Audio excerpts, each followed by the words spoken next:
لفظ لفظ حکمتیں ابر علم آگہی سے برستی بارشیں شرع کے امور سے دین کے شعور سے اللہ وحدہ لا شریک لہ واشہد ان محمدا عبدہ ورسولہ صلی اللہ علیہ وعلی آلہ وصحبہ وسلم اما بعد فاعوذ باللہ السمیع العلیم من الشیطان الرجیم من ہمزہ ونفخہ ونفثہ بسم اللہ الرحمن الرحیم یریدون لیطفئوا نور اللہ بافواہہم واللہ متم نورہ ولو کرہ الکافرون۔ یہ لوگ چاہتے ہیں کہ اللہ کے نور کو اپنے منہ کی پھونکوں سے بجھا دیں، جبکہ اللہ بہر صورت اپنے نور کی تکمیل کرے گا، اگرچہ ان منکروں اور کافروں کو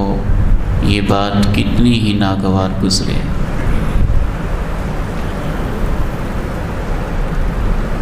بلا تمہید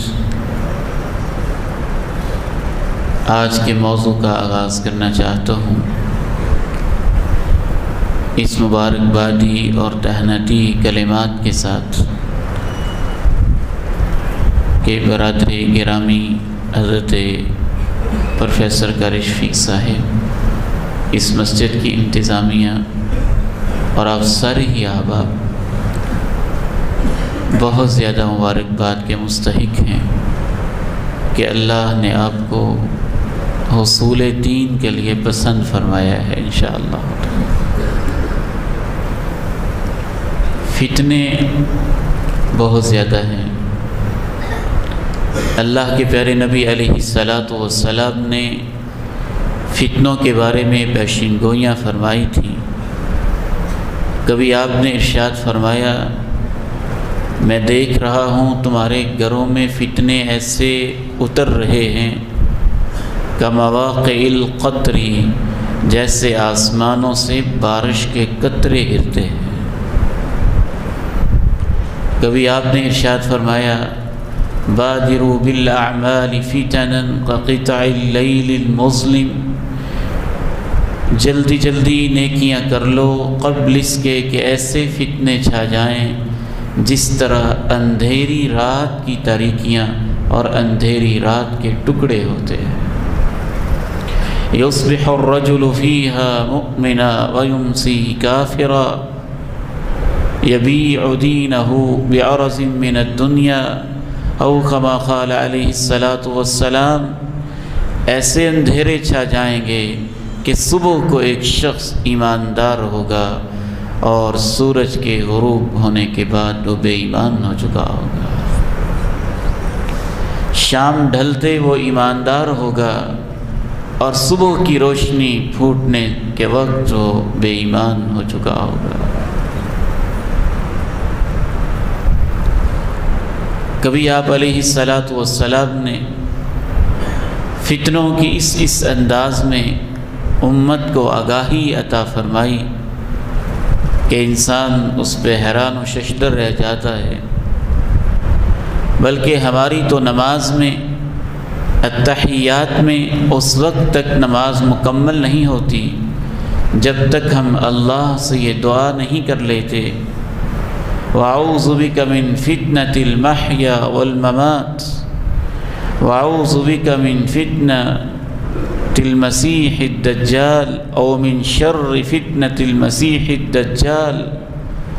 اے اللہ، زندگی میں اور موت کے وقت جتنے فتنے آ سکتے ہیں، اے مولا میں ان سے تیری حفاظت میں آتا ہوں۔ دجال کے فتنے سے میں تیری حفاظت میں آتا ہوں۔ ہمارے سامنے جب میت پڑی ہوتی ہے تب بھی ہم ایک خاص دعا یہ کرتے ہیں، اللہم لا تحرمنا اجرہ ولا تفتنا بعدہ۔ اے اللہ، ان کے جانے کا جو دکھ اور صدمہ ہم نے سہا ہے، اس کے اجر سے ہمیں محروم نہ کیجیے گا، اور اے مولا ان کے جانے کے بعد ہمیں کسی فتنے کے اندر مبتلا نہ کیجیے گا۔ خصوصاً علماء ان فتنوں کے آگے بند باندھتے ہیں۔ جب علماء ہی موجود نہ رہیں تو پھر فتنوں سے آگاہ کرنے والا بھی کوئی نہیں رہتا۔ آپ نے ارشاد فرمایا علماء دنیا سے اٹھ جائیں گے، علم براہ راست نہیں اٹھے گا، علم علماء کے سینوں میں ہوتا ہے۔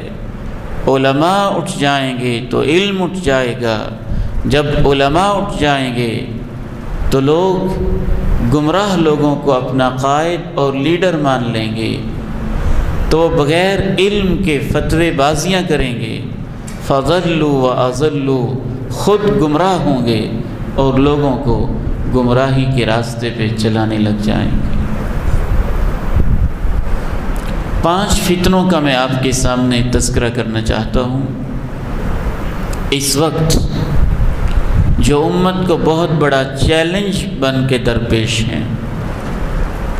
ایک فتنہ اس لائق ہے کہ اس پہ ورکشاپس 10 15 20 روزہ کورسز ہوں، اور میں آپ کو اللہ کا واسطہ دیتا ہوں حالات کو سمجھیں، سننے سنانے کے ماحول سے تھوڑا سیکھنے سکھانے کی طرف بھی آ جائیں اور پڑھنے پڑھانے کی طرف بھی آ جائیں۔ جلسے اور کانفرنسز اپنی جگہ اہم ہیں، ان کا ایک اپنا مقام ہے، لیکن ہمہ وقت صرف اسی کی فکر سے نکل کے کچھ تعلیم و تعلم اور اس ماحول کی طرف بھی آئیں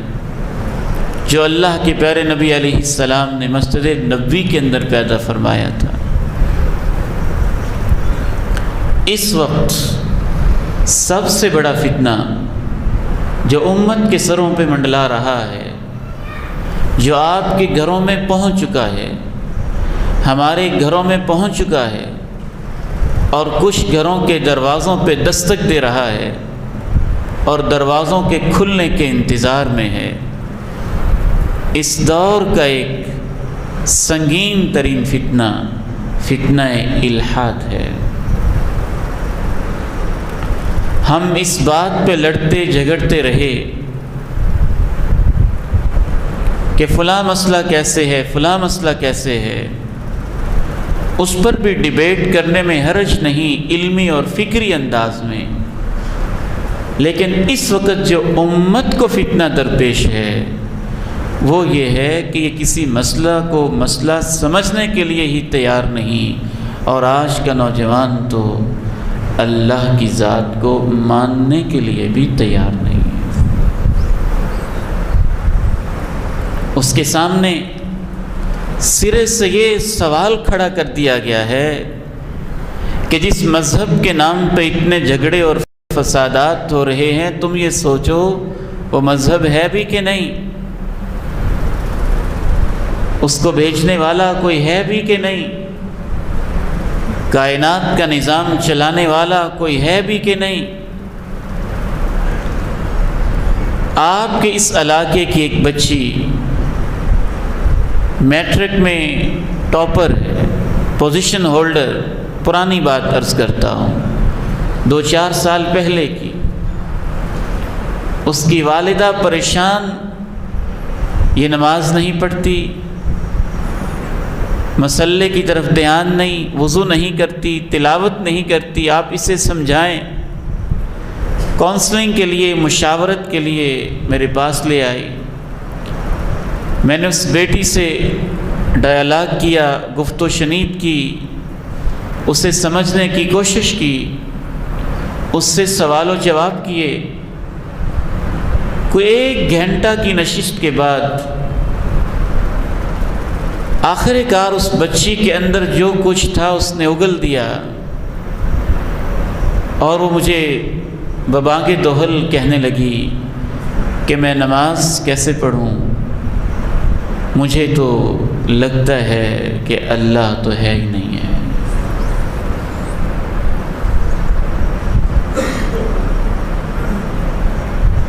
میں نے جب اسے کریدنے کی کوشش کی، اور وہ ایسے گھر کی بچی جس کے ماں باپ بھی نمازی، دادا پردادا بھی نمازی، ماں بھی نمازی، نانا نانی بھی نمازی، مزید جب میں نے اس کو کریدا، سمجھنے کی کوشش کی کہ یہ بچی اس فتنے میں کیسے مبتلا ہوئی ہے، تو مجھے یہ اندازہ ہوا کہ وہ بیٹی فیس بک کو استعمال کرتی ہے، اور فیس بک کے کسی ایسے گروپ کی وہ ممبرشپ اختیار کر چکی ہے جو ملحدین کا اور ایتھیسٹ لوگوں کا گروپ ہے، منکرین خدا کا گروپ ہے۔ وہاں پھیلائے جانے والے شبہات و اشکالات اس کے ذہن کے اندر بیٹھ چکے، اور جب تک اس کے ساتھ علمی اور فکری نشست نہیں ہوگی، یہ دین کی طرف شاید واپس نہیں پلٹ سکے گی۔ ہمیں اس بات کا ادراک نہیں کہ ہمارے رویے بھی ان بچوں پہ کس قدر اثر انداز ہوتے ہیں، ہمارے اخلاق کتنے اثر انداز ہوتے ہیں، ہماری لڑائیاں جھگڑیں اور فرقہ واریت کے مسائل بھی بچوں کے ذہنوں پہ کس قدر اثر انداز ہوتے ہیں کہ بعض دفعہ مجموعی طور پر وہ دین سے دور ہونا شروع ہو جاتے ہیں۔ آپ کے بڑے بڑے جتنے بھی ٹاپ کلاس قسم کے اسکول ہیں، دنیا داری کے لحاظ سے لاہور، کراچی، اسلام آباد کے اندر چلنے والے، ان میں آپ کی نسل کے سینکڑوں اور ہزاروں بچے وہ ہیں جن سے پوچھا جائے تمہارا مذہب کیا ہے تو ان کا جواب یہ نہیں ہوتا مذہب اسلام ہے، ان کا جواب یہ ہوتا ہے آئی ایم ایکس مسلم، کبھی میں مسلمان ہوتا تھا، اب نہیں ہوں۔ ممکن ہے آپ کے اپنے گھر میں بھی بچے موجود ہوں، آپ کے سامنے اظہار نہ کرتے ہوں، وہ فیس بک اور واٹس ایپ کی دنیا میں گم ہو کر جہاں جہاں ان کے رابطے ہوتے ہیں ہمیں اندازہ نہیں ہوتا۔ باقاعدہ طور پر یہودیوں کی پوری ایک تحریک ہے جس کے پیچھے لمبی چوڑی پلاننگ ہے، اربوں کے فنڈز ہیں، بعض حکومتیں ہیں، بعض بڑی بڑی تنظیمیں ہیں، بعض بڑی بڑی تحریکیں ہیں جو اس بات کے اوپر فنڈنگ کر رہی ہیں، اس بات کے اوپر ویب سائٹس کھول رہی ہیں، اس مشن کے لیے فیس بک کے پیجز اور گروپس تشکیل دے رہی ہیں، اور اس مقصد کے لیے بڑے بڑے یوٹیوب چینلز میدان کے اندر لانچ کر رہی ہیں کہ ہم نے آج کی اس نسل کو اللہ کی ذات سے ان کا رشتہ توڑنا کیسے ہے اور دور کیسے کرنا ہے۔ آپ کا کیا خیال ہے پاکستان کے اندر بینسے کے نام سے فیس بک پیجز چلانے والے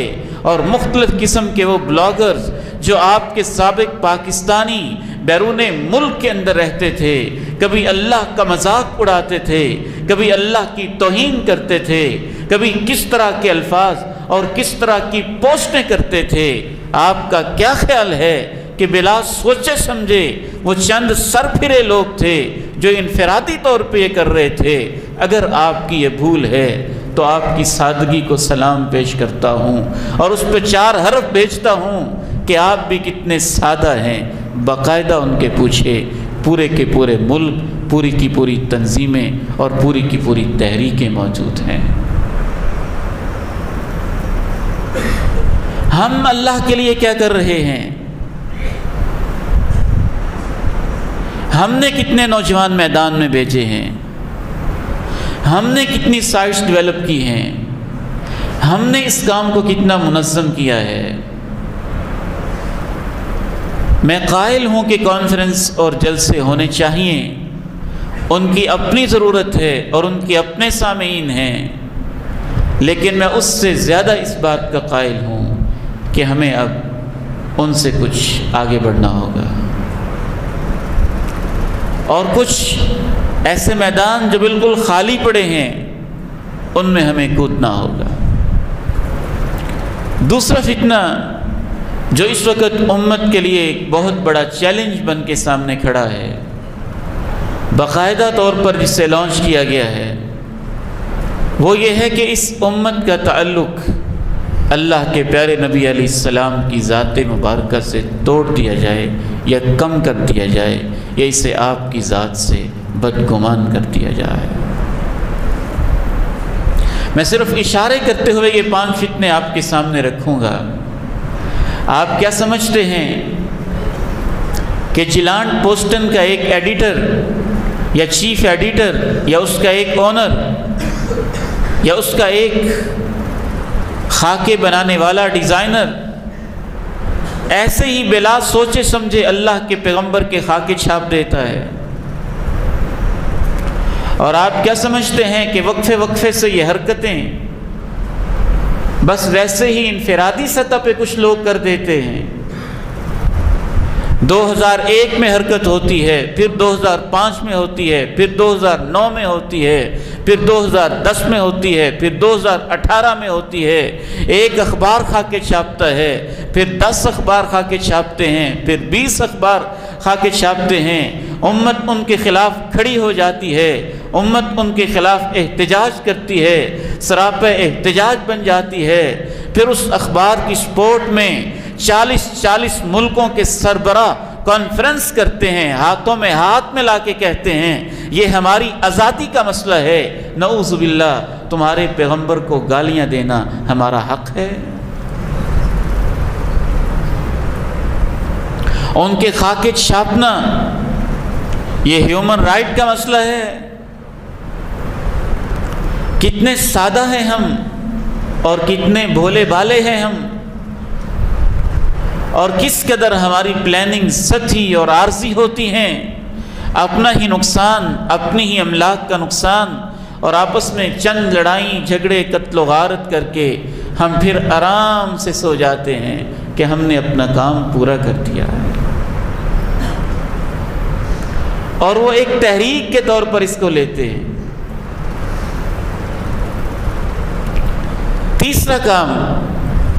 تیسرا فتنہ جو اس وقت امت کے اندر باقاعدہ ایک سازش، ایک پلاننگ اور لمبی چوڑی منصوبہ بندی کے ساتھ اس امت میں انجیکٹ کیا جا رہا ہے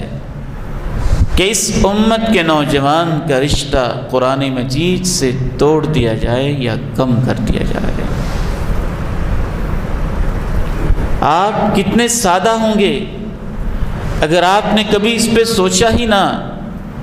کہ قرآن مجید کے اوراق کو نظر آتش کرنا،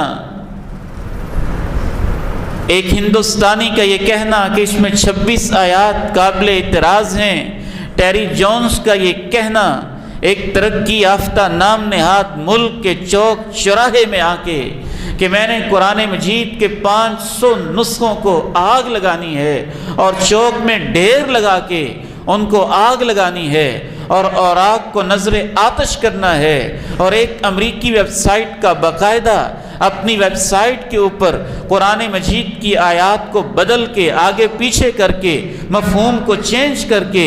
الفرقان الحق کے نام سے عربی زبان میں ایک متبادل قرآن کا چھاپ دینا، اور پھر یہ کہنا کہ یہ وہ قرآن ہے جو دنیا میں امن پیدا کرے گا، اور اس قرآن کی نشر و اشاعت کے لیے امریکن قرآن، امریکہ کا اپنا بنایا ہوا، نعوذ باللہ جسے قرآن کہتے ہوئے شرم آتی ہے، اربوں ڈالر جھونک دینا، سفارت خانوں تک پہنچنا، نمائندوں تک پہنچنا، اور باقاعدہ کویت تک پہنچنا، عرب امارات تک پہنچنا، پاکستان کے دروازوں تک پہنچنا، اور خصوصاً عرب ممالک میں فلسطین کی سرحدوں تک پہنچنا، فلسطین کے نوجوانوں تک پہنچنا، اور ان کو جا کے باقاعدہ ڈیلنگ کرنا۔ اگر آپ اس قرآن کے اتنے ہزار نسخے چھاپ دیں تو ہم آپ کو اتنے ارب ڈالر دیں گے۔ افغانستان کی جیلوں میں قرآن مقدس کے اوراق کو، قرآن کریم کے اوراق کو ٹشو پیپر کے طور پہ امریکی فوجیوں کا استعمال کرنا، کبھی اس کو آگ لگانا، کبھی پاؤں کے نیچے رکھنا، کبھی اس کو پھاڑ دینا، کبھی کسی انداز میں، کبھی کسی انداز میں، یہ سارے بکھلائے ہوئے وحشی انداز بلا وجہ نہیں ہوتے ہیں۔ اس کے پیچھے ایک لمبی چوڑی پلاننگ اور لمبی چوڑی پوری کی پوری تحریک ہے جو برپا کی ہوئی ہے۔ ملکوں کے ملک کھڑے ہیں، حکومتیں کھڑی ہیں، بڑی بڑی NGOs کھڑی ہیں، اربوں کی فنڈنگز ہیں جو کھڑی ہوئی ہیں، اور باقاعدہ تنخواہ یافتہ لوگ ہیں جو مختلف پیجز پہ، چینلز پہ، ویب سائٹس پہ بیٹھ کے اسی بات کی تنخواہ لے رہے ہیں کہ ہم نے یہ کام کیسے کرنا ہے۔ چوتھا چیلنج جو اس امت کو درپیش ہے کہ اس امت کا رشتہ قرآن پہنچانے والے، دین کو پھیلانے والے، مکہ سے دین محترم کو، دین اسلام کو اپنی جانیں ہتھیلیوں پہ رکھ کے نکال کے کائنات کے چپے چپے پہ پھیلانے والے، اپنی اولادیں قربان کرنے والے، اپنی جانوں کے نذرانے پیش کرنے والے، اپنے جسموں کو لہو لہان کروانے والے، اور ریگستانوں کے اوپر، صحراؤں کے اوپر چھلنی کروانے والے، اور اپنے سینوں پہ پتھر سہنے والے، اور اپنے دندان کو شہید کروانے والے، اور اپنے بچوں کو یتیم کروانے والے، پیغمبر کا دن رات ساتھ دینے والے صحابہ کرام کی ناموس کو نعوذ باللہ ان پہ حملے کر کے ان کی شخصیت کو مشکوک اور مشتبہ بنا دیا جائے۔ اس کے لیے تو ان کو ہمارے اپنے بھی ملے ہوئے ہیں،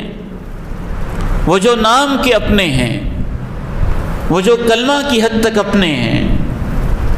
وہ جو نماز کی حد تک اپنے ہیں،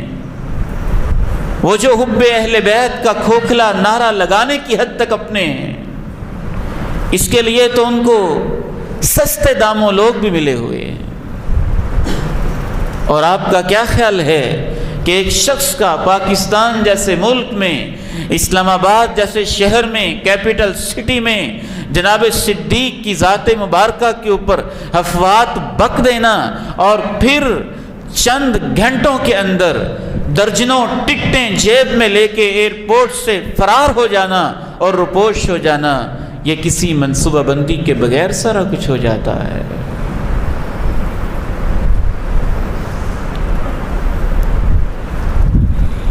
پہلا فتنہ انکار خدا کا فتنہ ہے،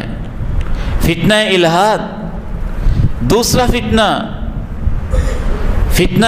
توہین رسالت، توہین رسالت مآب صلی اللہ علیہ وسلم، اور اس کے لیے بھی ان کو ختم نبوت کے منکرین کی ایک پوری جماعت ملی ہوئی ہے، جس کو انہوں نے مختلف اندازوں طریقوں سے پروموٹ کیا اور پروجیکٹ کیا ہے۔ تیسرا فتنہ توہین قرآن کا فتنہ ہے، قرآن سے ان کے رشتوں کو توڑ دیا جائے یا کمزور کر دیا جائے۔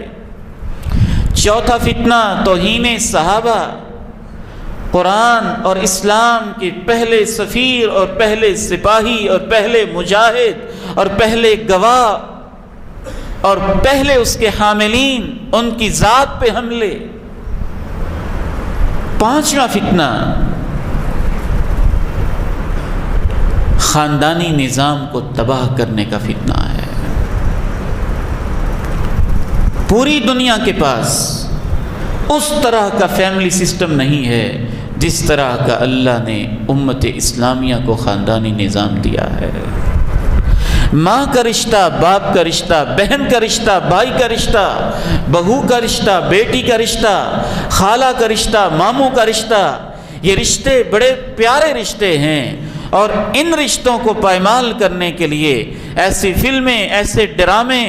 جس میں نعوذ باللہ محرم رشتے اپنی محرم بیٹیوں، محرم بہنوں پہ غلط نگاہیں رکھتے ہوں، پھر اس کے لیے فیمنزم کی پوری تحریک اور ایسی چند کرائے کی خواتین کو میدان عمل میں اتارنا جو ایک طرف یہ نعرہ لگائیں اپنا کھانا خود گرم کر لو،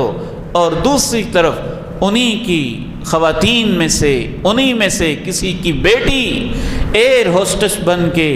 500 مسافروں کو کھانا گرم کر کے مسکرا کے پیش بھی کر رہی ہو، یہ بھی ایک پورا فتنہ ہے جسے لانچ کیا گیا ہے۔ یہ چند عورتوں کا مسئلہ نہیں ہے، 1-2 سال کی بات نہیں ہے، اس پر تو بیجنگ کی کانفرنس جب ہوئی تھی آج سے 30 سال پہلے اس کے سٹیپ انہوں نے طے کر لیے تھے کہ اس فتنے کو ہم نے کیسے برپا کرنا ہے اور خاندانی نظام کو کیسے توڑنا ہے۔ ایک پورا سرمایہ دار طبقہ اس کے پیچھے موجود ہے جس کے معاشی مفادات بھی اس سے وابستہ ہیں اور ان کے عقائد و نظریات بھی اس کے ساتھ وابستہ ہیں۔ آخری گزارش کر کے میں اپنی گفتگو مکمل کرتا ہوں، آدھ گھنٹے کا وقت ہے، انشاءاللہ 5 منٹ اس حساب سے باقی ہیں۔ چھٹا فتنہ جو ہے نا، جس کے لیے اس کورس کا انعقاد کیا گیا ہے، وہ ہے کہ اللہ کے پیغمبر کی توہین کے ساتھ ساتھ اللہ کے پیغمبر کی جو باتیں ہیں، جو آپ کی احادیث ہیں، ان کا انکار کیا جائے۔ کچھ لوگ تو پیغمبر کی ذات کے ہی منکر ہو جائیں، انہی سے بدگمان ہو جائیں۔ چلیں اگر کچھ لوگ باقی بچیں، پیغمبر کی ذات سے بدگمان نہ بھی ہو سکیں، قرآن کو مان بھی لیں، اللہ کو مان بھی لیں، تو ان کے ذہنوں میں ایسے شکوک و شبہات کھڑے کر دیے جائیں کہ آج سے 1450 سال پہلے کی تقریباً باتیں پیغمبر کی اس دور کے حساب سے تھیں، آج وہ کیسے پریکٹیکیبل ہو سکتی ہیں اور کس طرح سے قابل عمل ہو سکتی ہیں۔ سنی سنائی زبانی باتیں تھیں، کسی نے کم سمجھا، کسی نے زیادہ سمجھا، کسی نے ایسے بیان کیا، کسی نے ایسے بیان کیا۔ اس لیے اصل چیز قرآن ہے، حدیث حجت نہیں ہے، کیونکہ وہ جان چکے ہیں کہ جب تک امت میں حدیث کو حجت مانا جائے گا، انشاءاللہ یہ امت کبھی مغلوب نہیں ہوگی، نظریاتی طور پہ مضبوط رہے گی، ان کے عقائد و نظریات مستحکم رہیں گے۔ تو اس کورس کا بنیادی مقصد، جسے ہم نے باہمی مشاورت سے ڈیزائن کیا ہے، 10 روزہ یہ شارٹ کورس۔ سب سے پہلی بات، اس میں آپ نے حصول علم کی نیت سے آنا ہے، صرف سننے کی نیت سے نہیں آنا۔ پیٹرن بھی آج تو ایک افتتاحی درس قرآن والا پیٹرن تھا، لیکن اس کا پیٹرن بھی میں ریکمینڈ کروں گا کلاس والا رکھیں، پڑھنا پڑھانا سیکھنا سکھانا مقصود ہو، سوال و جواب ہوں، سیشنز ہوں، آپ پوچھیں، ان کے جوابات دیے جائیں، آپ کے اشکالات جو ذہن میں ہیں آپ شیئر کریں، ان کو کھول کے ڈسکس کیا جائے۔ اس میں حدیث کا تعارف، اس کی اہمیت، حجیت، کتب حدیث کا تعارف، کہ اللہ کے پیغمبر نے اپنی زندگی میں کیسے حدیثیں لکھوائیں، اس بات کا تعارف، حدیث کا عظیم مجموعہ صحیح بخاری کا تعارف، صحیح مسلم کا تعارف، حدیث کا سب سے پہلا مجموعہ مرتب موطا امام مالک کا تعارف۔ ایک پیغمبر کی حدیث کو محفوظ کرنے کے لیے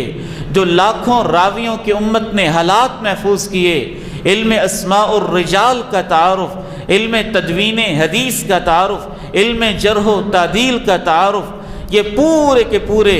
ایک پیغمبر کی حدیث کی حفاظت کے لیے جو سینکڑوں برانچیز آف نالج ہیں، علم حدیث کی شاخیں ہیں، ان کا ایک اجمالی تعارف، یہ اس کورس کا ایک بنیادی مقصد ہے۔ میری دعا ہے کہ اللہ تعالیٰ آپ سب احباب کو رمضان کے ان مبارک لمحوں میں اس مبارک علم کے اس خوبصورت سفر کو آپ کے لیے بہت برکتوں کا باعث بنا دے، بہت رحمتوں، بہت سعادتوں کا باعث بنا دے۔ اس مسجد کی انتظامیہ کو اللہ تعالیٰ جزائے خیر عطا فرمائے، جنہوں نے اس پروگرام کی میزبانی کی، اور جو اس پروگرام کے مدرسین ہیں،